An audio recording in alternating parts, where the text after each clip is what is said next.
It was midnight when I arrived back on the rough road my apartment stood on, the taxi slowly easing in and out of the generously sprinkled curves that long ago exceeded the realm of mere potholes.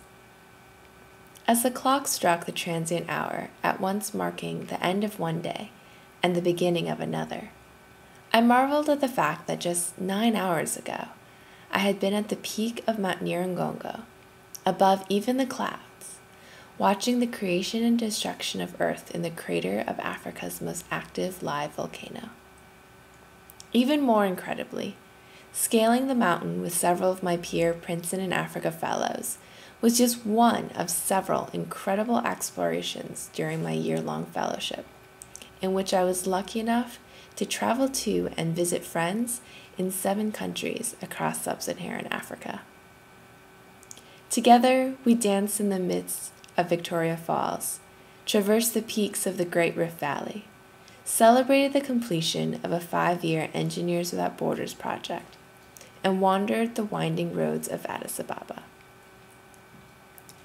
But weekend trips across the continent were not the only form of exploration I took during my fellowship. During the week, I was privileged to work with an inspirational group of colleagues at the International Rescue Committee's Kenya Country Program.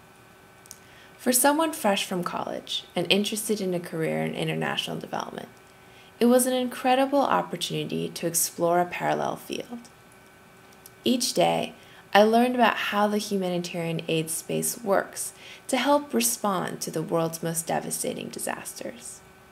From my desk in the Country Program headquarter office, I discovered what went on behind the scenes, the daily operations that kept programs running, the celebrations and frustrations that came with each grant development and decision, the drive exhibited by my colleagues, who came to work not because it was simply their job, but because they believed in the organization's mission.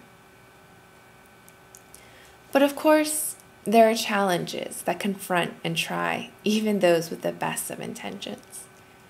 In my visits to the field, I gained a healthy dose of perspective and was reminded about the scale of the problems that the global society faces.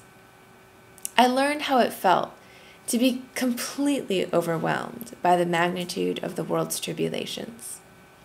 I came to realize that the road ahead is in fact much muddier than I had ever imagined before. That luck, or lack thereof, outweighed the effects of hard work more often than was comfortable. But along with these hard lessons to learn, I also found that with collective spirit, passion, and a growing dedication to measuring impact rather than simply tallying inputs, it was still possible to make progress, to do good, and to keep hope alive in even the most challenging of situations. In a somewhat unexpected but most welcome display of optimism's perseverance, I came away from my year-long Princeton and Africa fellowship a little more skeptical, yes, but more profoundly with a solid belief that collaborative efforts driven by evidence-based decisions can indeed solve the challenges facing our global society. And in reflecting upon my fellowship experience overall, I am incredibly grateful for the opportunity it gave me to have such an amazing and formative beginning to my career and life outside of the structured world of academia. So thank you, Princeton in Africa. Here's looking forward to more beginnings.